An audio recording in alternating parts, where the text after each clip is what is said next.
تو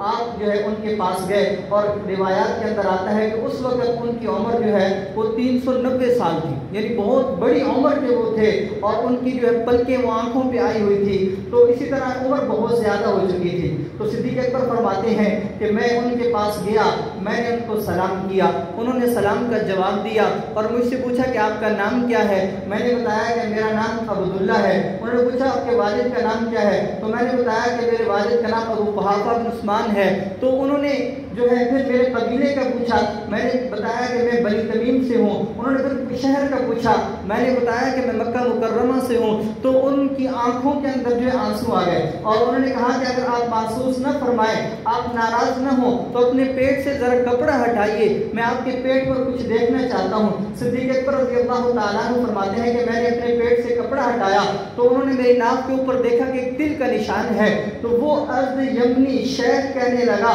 واللہ تو آخری نبی آخر الزمان کا ساتھی ہے، اللہ کی قسم تو محمد رسول اللہ کا ساتھی ہے، اللہ کی قسم تیرا تذکرہ میں نے اپنی کتابوں کے اندر پڑھا ہے۔ یعنی صدیق اکبر رضی اللہ تعالیٰ عنہ یہ حضور صلی اللہ علیہ وسلم کی معیت اور آپ کی قرابت اور آپ کی رفاقت کا جو ہے وہ صدیق اکبر رضی اللہ تعالیٰ عنہ کا تذکرہ بھی کتابوں کے اندر موجود، حضور صلی اللہ علیہ وسلم کا تذکرہ بھی موجود ہے۔ اور پھر اس شیخ ازد یمنی نے صدیق اکبر رضی اللہ تعالیٰ عنہ کو چند اشعار کہے۔ ان اشعار کا مطلب یہ تھا کہ مکہ والے تمہیں جو ہے مکہ سے نکال دیں گے، لیکن تو نے نبی آخر الزمان کا ساتھ نہیں چھوڑنا، رسول اللہ صلی اللہ علیہ وسلم کی معیت نہیں چھوڑنی، ان کے ساتھ وفاداری کرنی ہے اور ان کے ساتھ نبھانا ہے۔ تو اسی طرح حضرت عمر رضی اللہ تعالیٰ عنہ کے تذکرے بھی کتابوں کے اندر، کتاب تورات زبور انجیل کے اندر موجود ہیں، اسی طرح صحف موسیٰ صحف ابراہیم کے اندر موجود ہیں، حضرت دانیال علیہ السلام کی کتابوں کے اندر موجود ہے۔ اور پھر صدیق اکبر فرماتے ہیں کہ جب رسول اللہ صلی اللہ علیہ وسلم کو نبوت ملی تو میں آقا علیہ السلام کے پاس آیا، میں آقا علیہ السلام کے ہاتھ میں ہاتھ دیتا ہوں اور کلمہ پڑھ لیتا ہوں۔ کلمہ پڑھنے کے بعد میں نے پوچھا یا رسول اللہ کلمہ تو میں نے آپ کا پڑھ لیا ہے، لیکن نبوت کی کوئی دلیل، نبوت آپ کو نبوت ملی ہے اس پر کوئی نشانی تو ہونی چاہیے۔ تو رسول اللہ صلی اللہ علیہ وسلم، یاد رکھنا یہ ایمان لانے کے بعد ہے، باقی حضرات ایمان لائے لیکن انہوں نے کوئی نہ کوئی نشانی دیکھی، کوئی نہ کوئی معجزہ دیکھا، کوئی نہ کوئی دلیل طلب کی، لیکن صدیق اکبر ایمان لائے ہیں بغیر دلیل کے۔ جب آقا علیہ السلام نے نبوت کا اعلان کیا تو صدیق اکبر ایمان لائے۔ ایمان لانے کے بعد ویسے گپ کے اندر جو ہے ویسے پوچھا یا رسول اللہ کوئی نشانی؟ تو آقا علیہ السلام نے فرمایا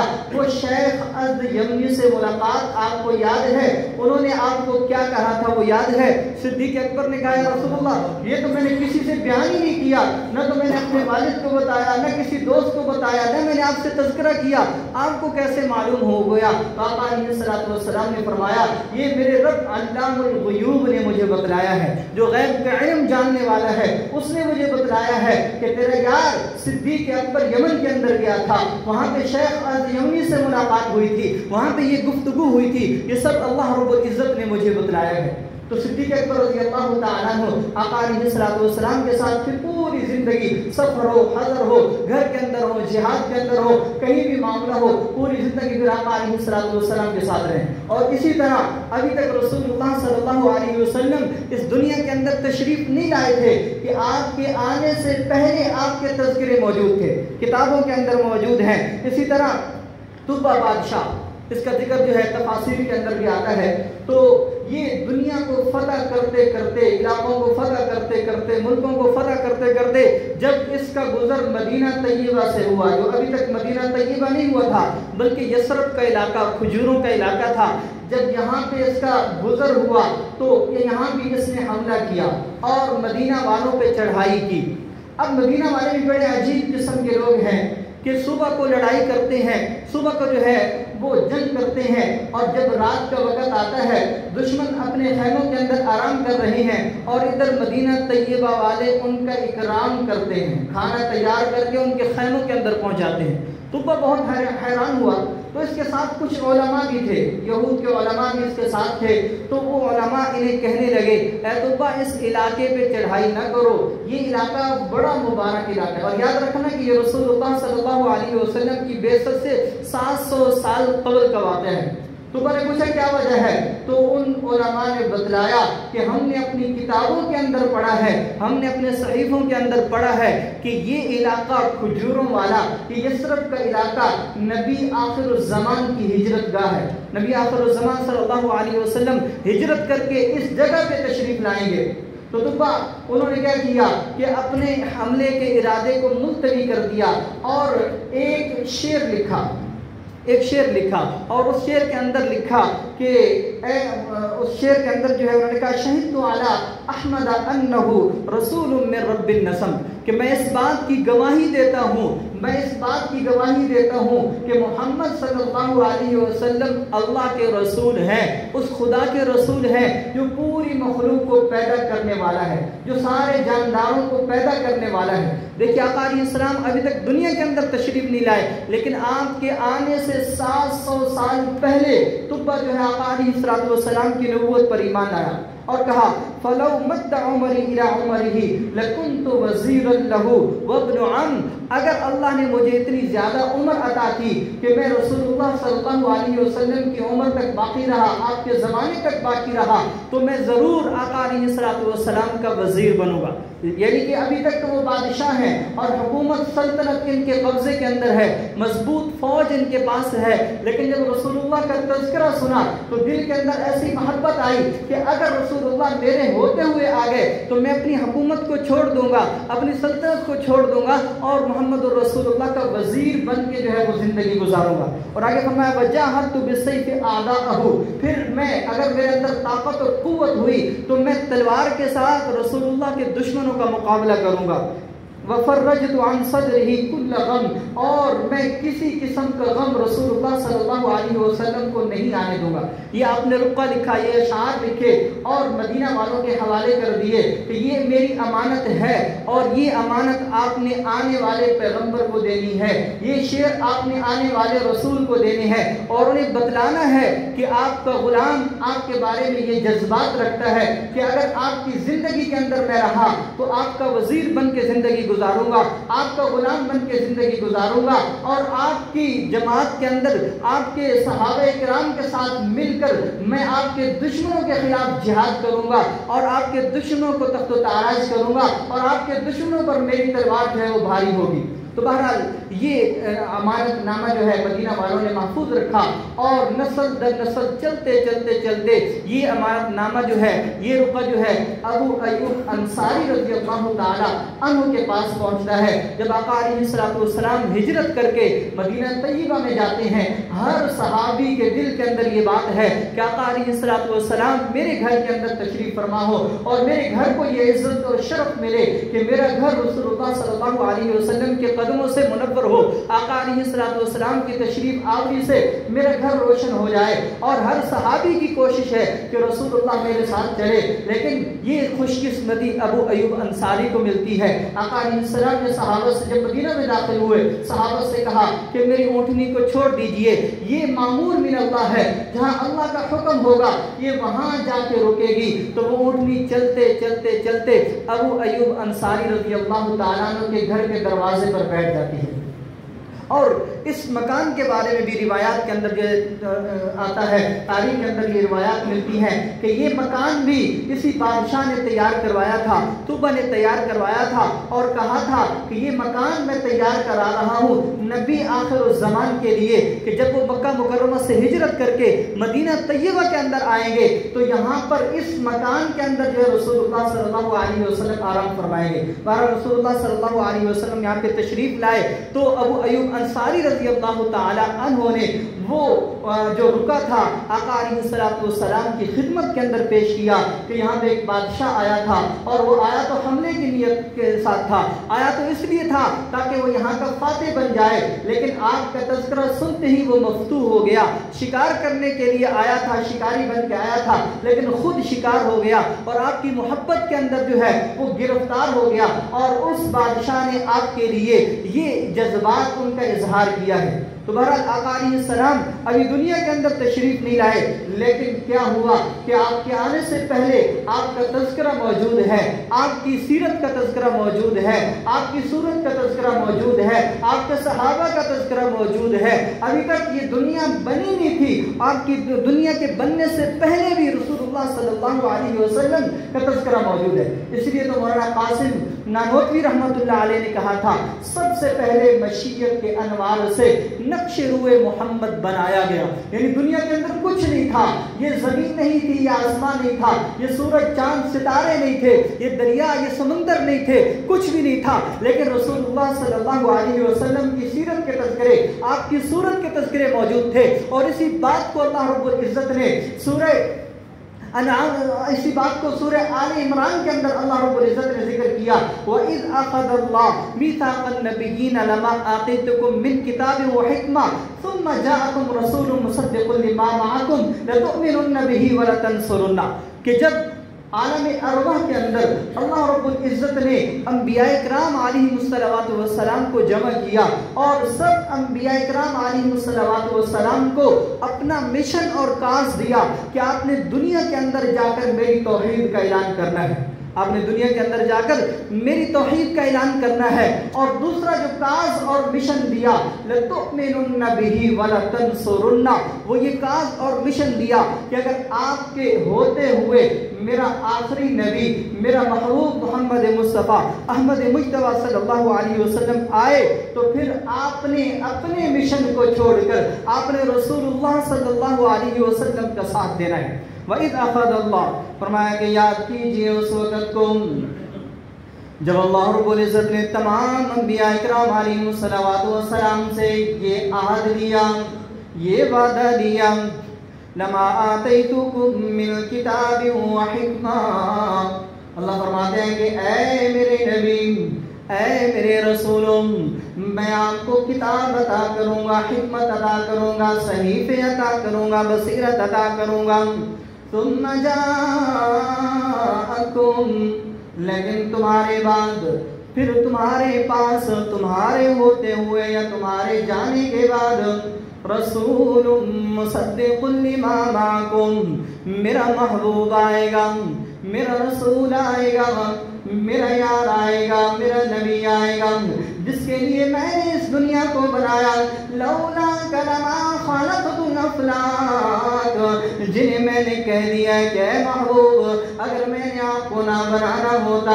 میں افلاک کو نہ بناتا، اگر میں نے آپ کو نہ بنانا ہوتا، مجھے زمین و آسمان بنانے کی ضرورت نہیں تھی، اگر میں نے آپ کو پیدا نہ کرنا ہوتا، یہ زمین، یہ آسمان، یہ ستارے، یہ چاند، یہ سمندر، یہ ندی نالے، میں دنیا کی رونقیں نہ بناتا۔ اے محبوب، میں نے سب کچھ تیری خاطر بنایا ہے۔ ثم جاءکم رسول مصدق لما معکم، اے میرے انبیاء اکرام علیہ السلام کی جماعت، اگر وہ رسول، وہ نبی، میرا محبوب تمہارے ہوتے ہوئے اس دنیا کے اندر آ جائے، پھر تم نے اپنی نبوت کا اعلان نہیں کرنا، پھر تم نے اپنی رسالت کا اعلان نہیں کرنا، پھر تم نے اپنی شریعت کا اظہار نہیں کرنا، بلکہ تم سب نے اتباع کرنی ہے محمد رسول اللہ کی۔ لَتُؤْمِنُنَّ بِهِ وَلَتَنصُرُنَّهُ، پھر تم اس نبی پر ایمان بھی لاؤ گے اور اس نبی کی مدد بھی کرو گے۔ تو عالم ارواح کے اندر اللہ نے یہ وعدہ انبیاء اکرام علیہ السلام سے لیا ہے۔ دو وعدے دیے ہیں، ایک عہد الست ہے، سب ارواح سے، سب روحوں سے وعدہ لیا کہ دنیا کے اندر جاؤ گے تو اللہ کی توحید پر ایمان لاؤ گے، اللہ رب العزت کی ربوبیت پر ایمان لاؤ گے، اللہ کے ساتھ کسی کو شریک نہیں ٹھہراؤ گے۔ اور دوسرا وعدہ خاص طور پہ خاص مجلس کے اندر انبیاء کرام علیہ السلام سے لیا کہ اگر تمہارے ہوتے ہوئے میرا نبی آ جائے، میرا محبوب آ جائے، لَتُؤْمِنُنَّ بِهِ وَلَتَنصُرُنَّهُ، تو پھر تم نے اس پر ایمان بھی لانا ہے، اس کی مدد بھی کرنی ہے۔ اور پھر ہر نبی اپنے دل کے اندر اور اللہ رب العزت سے یہ دعائیں کرتا چلا گیا، یا اللہ عالم ارواح کے اندر تو نے ہم سے وعدہ کیا تھا کہ اگر تمہارے ہوتے ہوئے میرا نبی آ جائے تو تم اس پر ایمان لاؤ گے، یہ